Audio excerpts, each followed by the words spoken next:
Mesdames et messieurs, bonjour. Je vous reviens un peu peps ce matin, hein, pour vous dire encore merci pour tous vos messages. Merci pour ceux qui m'ont soutenu. Merci pour ceux qui me soutiennent aussi au quotidien. Et merci pour ceux qui m'ont soutenu pour ce moment où il y a eu fausse accusation. Que j'étais une sorcière, alors que le monde entier sait que je suis chrétienne, le monde entier sait que je suis une battante, une femme qui en veut, une femme qui est dans qui est dans les sphères, hein, les grandes sphères, et une femme vraiment qui ne laisse pas sa main reposer. Une ancienne femme politique aussi, ouais, est-ce que je veux dire, non? Je remercie tous ceux qui m'ont remercié, qui ont dit que j'étais prophétesse, d'autres ont dit merci, voilà une digne fille du pays, d'autres ont dit que j'étais une servante d'Éternel. Je vous remercie, c'est pas d'aujourd'hui que j'entends ça. Vraiment, je vous remercie pour ce moment où vous m'avez vraiment apporté vos soutiens. J'étais très touchée par tous les soutiens, même les appels. Vraiment, j'étais très touchée et je vous remercie vraiment pour cela. Aujourd'hui, je vais venir parler du fait que Stéphane Zin, tu connais mon palabre. Toi, Stéphane Zin, tu connais mon palabre. Tu sais que dans les mémoires de contact que j'ai eu avec toi, il y a une certaine partie, je dirais même la majorité, sur 100%, je dirais que sur 85%, c'est de l'ordre du secret et que je ne pourrais jamais venir ici dans les réseaux sociaux pour les ventiler ou pour en parler. Vous voyez ce que je veux dire, non? Voilà.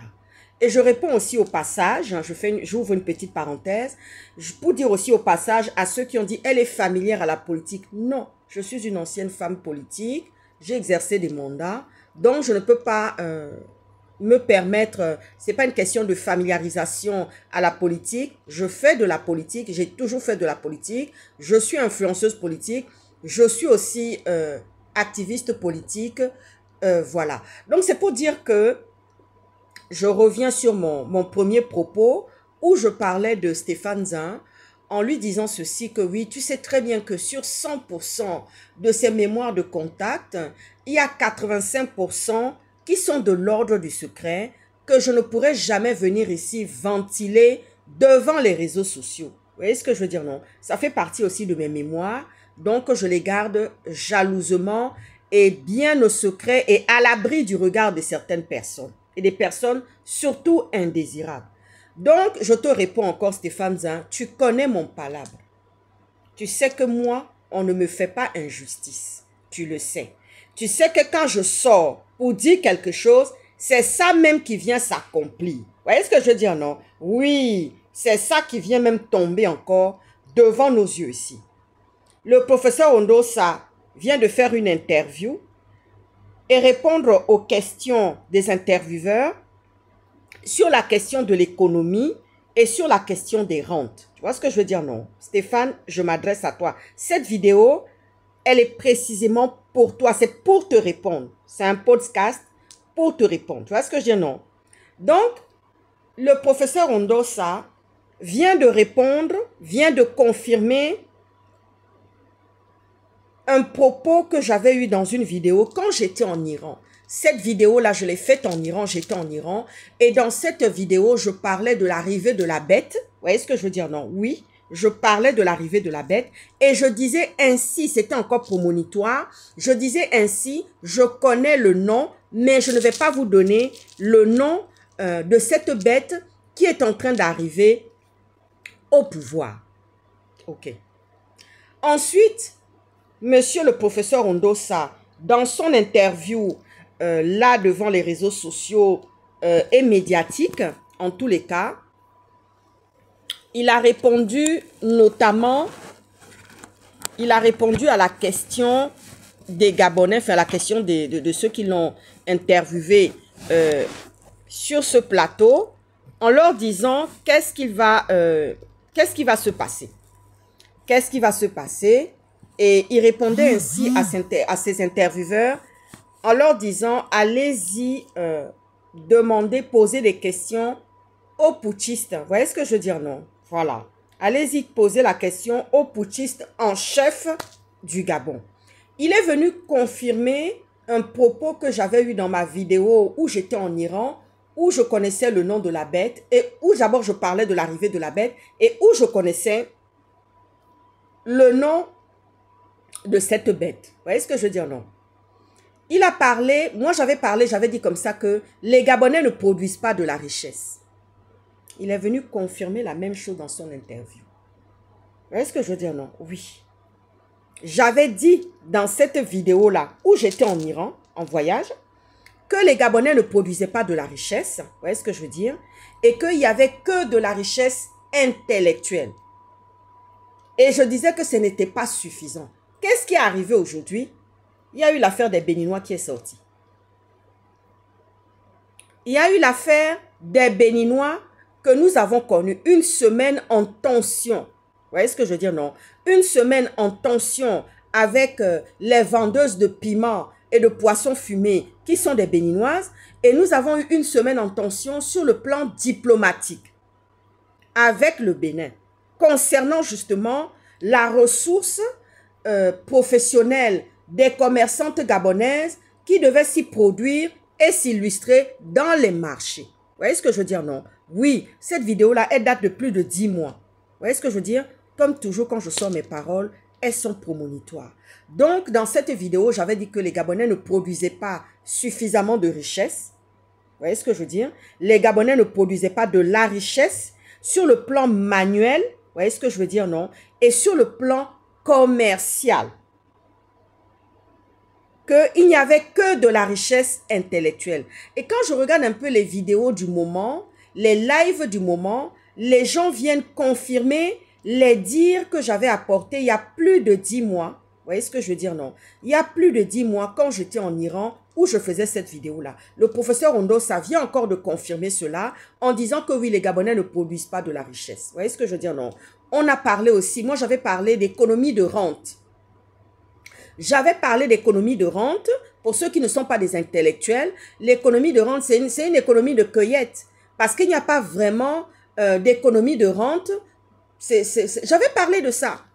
J'avais parlé d'économie de rente au Gabon. Qu'est-ce que j'avais illustré dans ce message, dans ce propos que j'étais en train de véhiculer sur l'économie de rente? C'était que les Gabonais, pour élever leurs enfants, pour des gens qui n'ont pas de moyens, pour des gens qui ne veulent pas se battre, qui ont tout abandonné, qui ont tout laissé tomber et jeté aux orties, qui attendent que les autres aillent travailler et venir leur apporter de l'argent, c'est ce que j'avais surnommé, j'avais appelé de ma connaissance intellectuelle, l'économie de rente, parce que je ne suis pas économiste. Il y a le professeur Ondossa qui est qualifié, qui est calé, qui est un baron de cela, qui a une personnalité sur le plan économique, qui sait en parler. Vous voyez ce que je veux dire, non? Mais moi, j'avais sorti comme ça sur le plan de la discussion pour interpeller les Gabonais et les autorités soi-disant gabonaises qui étaient en transition et qui sont devenus des présidents aujourd'hui pour dire que les Gabonais ne produisaient pas de la richesse et qu'il y avait une économie de rente. Qu'est-ce que c'est cette économie de rente? C'est que les Gabonais décident d'aller dans les familles, c'est-à-dire ils ont décidé de faire un tour d'horizon des familles pour aller récolter de l'argent. Vous voyez ce que je veux dire, non? Donc, pour dire, écoute, moi, je vais élever mes enfants avec une économie de rente. Je fais le tour de la famille pour aller récolter de l'argent pour la rentrée scolaire. Je fais l'économie de rente pour pouvoir soigner mon enfant. Je fais l'économie de rente pour finir de construire ma maison. Je fais l'économie de rente pour m'épanouir. Voilà ce que les Gabonais ont mis en place dans le fonctionnement de l'économie au Gabon. Vous voyez ce que je veux dire, non? Donc là, je ferme la parenthèse. Je laisse cela au professeur Ondossa qui est calé, qui en connaît, c'est son domaine. Vous voyez ce que je veux dire, non? C'est son domaine d'élévation et de bénédiction pour le pays à ce niveau de l'économie parce qu'il est professeur et qu'il s'est déjà illustré dans beaucoup de pays. Il a déjà été professeur dans beaucoup de pays, aux États-Unis, en France, en Chine. C'est quelqu'un qui a été partout dans le monde entier pour pouvoir justement parler de la question d'économie. Donc moi, je lui laisse ce rayon-là parce que ce n'est pas mon rayon. Mais j'étais juste venue ouvrir une parenthèse. Je me souviens dans ma vidéo en Iran pour dire que ce peuple-là ne produit pas et qu'il va falloir justement stimuler les énergies stimuler les énergies, mettre des choses en place par rapport à cette économie. Je vais ouvrir une petite parenthèse parce que c'est sur la vente à la sauvette. Je me suis rendu compte que, enfin, dans une vidéo, il y a une Gabonaise qui a pris le malin plaisir d'aller invectiver une petite vendeuse béninoise de fruits et légumes sur la voie publique en disant que maintenant c'était interdit. Bon, je me réjouis qu'il y a une interdiction, mais à quand la loi? Quand est-ce que la loi va être en vigueur? Aujourd'hui, c'est une interdiction, pure et simplement une interdiction qui a été mise en place par les autorités gabonaises. Qu'il n'y aura plus de vente à la sauvette. Vous voyez ce que je veux dire, non? Et cette jeune fille béninoise qui avait été invectivée par une Gabonaise, lui interdisant la vente sur le trottoir, donc à la sauvette, vous voyez ce que je veux dire, était en train de l'invectiver et lui sortir toutes sortes de choses. Madame, je vous conseille de ne pas intervenir sur la voie publique. Vous n'êtes pas assermentée. Vous n'êtes pas assermentée, madame, pour faire des interventions comme ça sur la voie publique. Ça peut vous en coûter. Ici en France, personne ne vient faire des interventions pour chasser des vendeurs à la sauvette. Ce sont des autorités assermentées qui ont reçu mandat, qui viennent justement exécuter ce genre de tâches. Mais ce n'est pas à vous de venir sur la voie publique et dire que la vendeuse béninoise ne doit plus s'y mettre là, ni s'y produire, ni s'illustrer. Vous voyez ce que je veux dire, non? Oui. Je ferme la parenthèse sur ce cas des vendeuses à la sauvette béninoise. Vous voyez ce que je veux dire, non? Et ouest africain et Titi Quinty. Vous voyez ce que je veux dire, non? Voilà. Je reviens encore à Stéphane Zin pour dire à Stéphane Zin, tu connais mon palabre.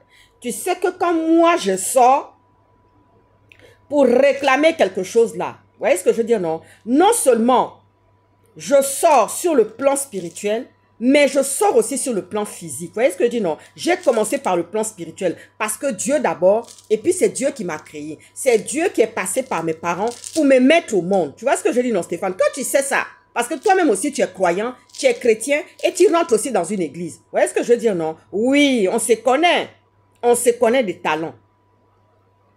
Donc, Stéphane, je viens encore te dire comme ça que oui, tu connais mon palabre. Tu sais que quand je sors pour faire palabre, pour réclamer quelque chose, si les choses ne rentrent pas dans l'ordre, tu sais ce qui va tomber sur la personne. Vous voyez ce que je dis, non? Dans l'affaire Dina, quelqu'un est sorti et est venu parler. J'ai déposé plainte aux États-Unis. La personne est partie, bam, bam, bam, bam, bam, bam, bam.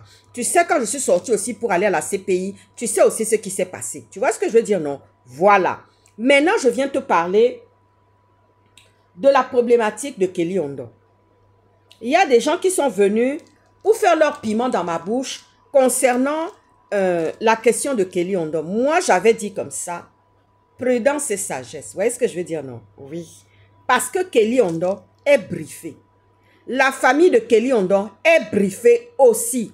Vous vous souvenez qu'il y avait eu une collecte d'argent qui avait été faite pour le papa de Kelly Ondo qui faisait des allées et venues, qui allait, qui partait, qui n'avait même pas de moyens pour payer son taxi, pour aller voir son papa à son famille. Vous vous souvenez de ça? Voilà. Donc, je vais vous dire qu'au jour d'aujourd'hui, est-ce que vous avez encore vu la famille de Kelly Ondo venir parler? Non. Parce que Kelly Ondo, là où il est là, il est briefé. On a parlé d'amnistie. On a parlé des sorties de prison. Après, on est venu maintenant nous dire encore que oui, Kelly Ondo y est encore. Vous voyez ce que je veux dire, non? Oui. Et j'avais dit comme ça dans une vidéo que oui, est-ce qu'il peut y avoir deux héros? Est-ce que celui que vous avez élu, parce que ce n'est pas moi qui établis cela. Ce n'est pas moi qui établis les choses dans cette cascade-là. Parce que c'est vraiment une cascade. Vous voyez ce que je veux dire, non? Ce n'est pas moi qui ai établi cette cascade-là qui est en train de s'y dérouler aujourd'hui. Vous voyez ce que je veux dire, non? Kelly Ondo, il est briefé. Non seulement il est briefé, il ne pourra pas sortir en héros pour que les Gabonais viennent l'acclamer, l'adouber, dire que oulala, Kelly Ondo qui est le héros de la première heure. Vous voyez ce que je veux dire, non? Bien que les Gabonais, avec leur hypocrisie, leur indolence, ils n'ont pas voulu sortir. Au moment où Kelly Ondo est sorti, les Gabonais n'ont pas eu la force mentale, psychologique, pour pouvoir sortir et soutenir l'action de coup d'État que Kelly Ondo avait fait. Les Gabonais sont restés à rigoler. Je me souviens de ce que les Gabonais ont fait. Ils ont rigolé, ils ont dit que non, c'est une blague. Tellement ils étaient dans la férue de la peur, de la maltraitance. Vous voyez ce que je veux dire, non? Oui, ils étaient tellement accablés que vous n'êtes pas sortis pour Kelly Ondo. Comment voulez-vous que quelqu'un qui se prétend sauveur maintenant du Gabon, sauveur des Gabonais, celui qui se prétend donner la dignité, alors que la dignité, ça s'acquiert. La dignité, c'est quelque chose qui s'acquiert. Ça ne se donne pas. Vous voyez ce que je veux dire, non? C'est comme le travail. Le travail, c'est la dignité. Se lever le matin, c'est la sociabilisation, travailler. Parce que tu te sociabilises avec des individus. Tu es dans un milieu où il y a un échantillon d'individus, où chacun a son éducation, où chacun vient d'une maison, avec son histoire, avec son vécu. Est-ce que vous voyez ça? Donc, le travail, c'est de la dignité. Pour ceux qui ne veulent pas aller travailler, qui sont là pour attendre seulement qu'on les bichonne, qu'on leur donne quelque chose, des gens qui sont à la recherche effrénée de pères, de oncles, des tantes pour chercher à réussir, ou des soeurs, des demi-sœurs, ça c'est votre problème. Vous voyez ce que je veux dire, non? Moi, je ne recherche personne parce que j'ai mon histoire. Je suis fille de Mauclair, je suis née dans le mariage. Vous voyez ce que je vous dis, non? Je suis née dans le mariage, je ne suis pas née en dehors. Je ne vois pas pourquoi je vais avoir un affect émotionnel maintenant pour chercher je ne sais qui au dehors. Non, non, non, je ne fais pas ça. Moi, je ne suis pas dedans. Vous voyez ce que je veux dire, non? Voilà. Si je veux me marier demain, je fais mon mariage, j'organise mon mariage. Ici en France, c'est comme ça. Il n'y a pas les histoires de cotisation. Il n'y a pas les histoires des oncles qui vont monter, descendre pour venir organiser ton mariage. Non. Tu décides de te marier, tu payes ton mariage. C'est comme ça même on le dit ici en Occident. Tu payes ton mariage, tu organises, tu mets les invités, tu choisis, tu fais ta liste d'invités. Tu déposes même ta liste de cadeaux. Tu choisis le magasin où tu vas déposer ta liste de cadeaux. Vous voyez ce que je veux dire, non? Je ne pense pas qu'au Gabon, ça s'est fait. Je ne sais pas, hein. Je ne veux pas parler. Parce que quand je vois le degré de sauvagerie, le degré de manque d'éducation et d'élévation dans notre pays, nous savons que oui, c'est vraiment le désordre, c'est vraiment du n'importe quoi. Vous voyez ce que je veux dire, non? Donc, quand quelqu'un se décide de se marier en France, en Occident, tu déposes ta liste de mariage où tu veux. Vous voyez ce que je veux dire, non? Oui, tu déposes. Quand le papa de mes enfants est venu demander ma mère là, c'est en Espagne, il est parti déposer sa liste de mariage. C'est en Espagne, il a déposé, c'est dans les gros magasins en Espagne, à Madrid. Toutes les rues étaient fermées comme ça. Toutes les rues étaient fermées, balisées. Il fallait voir la queue des gens qui venaient pour déposer les cadeaux. En Espagne, il a choisi ça. Les cantines sont sorties. Vous voyez ce que je dis, non? C'est pas affaire des oncles et tantes de gauche à droite ici. Non, non, non, non, non, non. C'est pas affaire des oncles et tantes ici. Vous voyez que je veux dire, non? Voilà. Maintenant, je ferme la parenthèse. Je ferme la parenthèse sur ce propos-là. Et j'en viens maintenant à l'histoire de Kelly Ondo. Donc, c'est pour dire que Stéphane, tu sais très bien qu'il y a des choses que je ne pourrais pas venir sortir ici. Vous voyez ce que je veux dire, non? Oui, toi-même, tu le sais. Et là, je ferme la parenthèse, je viens maintenant à parler de quelqu'un qui est président de la République, qui est à la recherche effrénée de puissance traditionnelle dans notre pays. Vous voyez ce que je veux dire, non? Le danger, c'est-à-dire que le danger que notre pays court, c'est que nous avons un président enfantin. Nous avons un président qui est dans les enfantillages, qui est dans les coups de vie. C'est ce qu'on dit en togolais. En togolais, on dit enfantillage là. C'est les coups de vie. Oui. Nous avons un président du Gabon qui est dans les coups de vie, qui est dans les histoires d'enfantillage. Vous voyez ce que je veux dire, non? Qui est dans la recherche effrénée des puissances traditionnelles dans notre pays. Vous voyez ce que je veux dire, non? Oui. Ça dénote un peu de quelque chose qui ne tourne pas rond dans la tête. Quand vous voyez que quelqu'un qui est président, qui s'est autoproclamé, qui a eu le soutien même des Occidentaux pour venir te placer, te mettre là, et toi tu cours après les puissances traditionnelles au dehors. Non seulement tu cours après les puissances traditionnelles au dehors, mais on se rend compte que tu as même des privilèges encore qu'on t'accorde dans ces traditions, dans cette puissance, pardon, traditionnelle. Là où il n'est pas tenu de rentrer avec des vêtements, quelconque vêtements, que ce soit des vêtements à l'occidental, toi, tu y es rentré dans le Mbanja, habillé du pied jusqu'à la tête, avec des marques de luxe, sans compter le sac d'argent que tu as amené. Tu vois ce que je te dis, non, président du Gabon? Sans compter le sac d'argent que tu as amené et que tu as déposé à ces barons de la puissance traditionnelle. Oui. Sans compter les sacs d'argent que tu as dû déposer là-bas, à ces barons-là, à ces chefs traditionnels-là, qui t'ont justement apporté une puissance là-bas.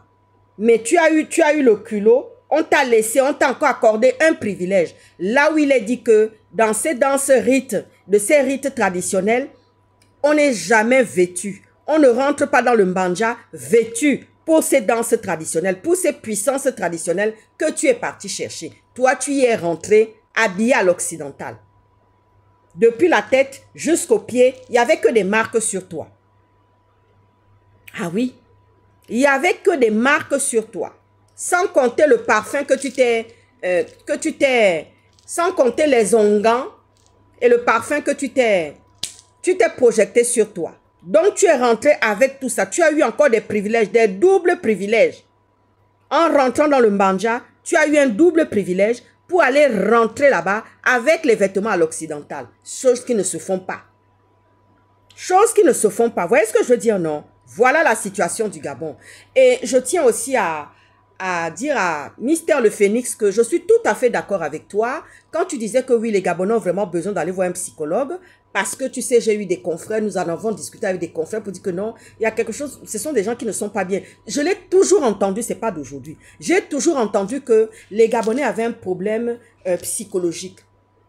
Ah oui, j'ai toujours entendu ça, que ce n'était pas d'aujourd'hui, qu'il fallait vraiment que des psys s'y penchent dessus, des psychiatres et des psys qui devaient s'y pencher dessus. Vous voyez ce que je veux dire, non? Je suis tout à fait d'accord, mais c'est-à-dire que j'ai retourné ça dans tous les sens, le Phénix. J'ai retourné ça dans tous les sens en me demandant, mince, comment je pourrais venir parler de ce propos, du côté de ce propos, de la question mentale des Gabonais. J'ai tourné ça, excusez-moi, j'ai tourné ça dans tous les sens.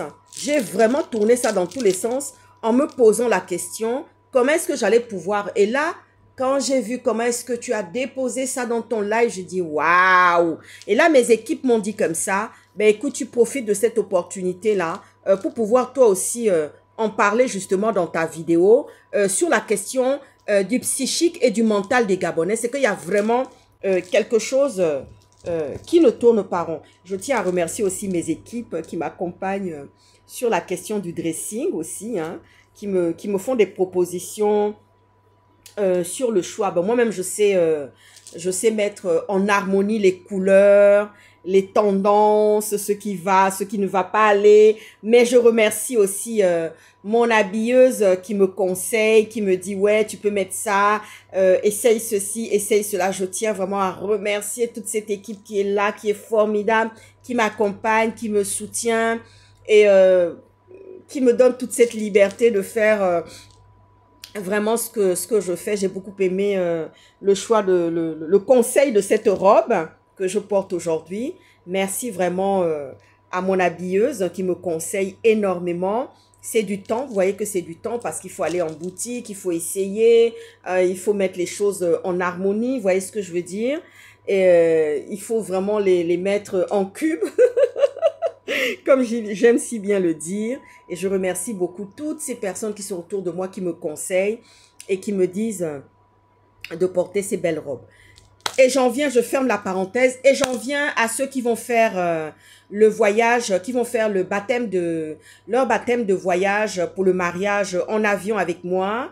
Et le commandant, justement, le pilote qui sera avec moi. Donc, je vous tiendrai au courant, justement, parce que je sais que vous êtes là pour regarder toutes mes vidéos. Pour ceux qui vont faire ce voyage-là, c'est merveilleux, je serai là. Voilà, nous serons 2 aux commandes. Et nous allons faire ce voyage, ce merveilleux voyage. On fera des photos pour ceux qui se préparent justement pour le mariage et qui ont choisi de faire leur baptême de voyage en avion Bordeaux-Marseille. À très bientôt. Ciao, ciao. Merci. Mouah.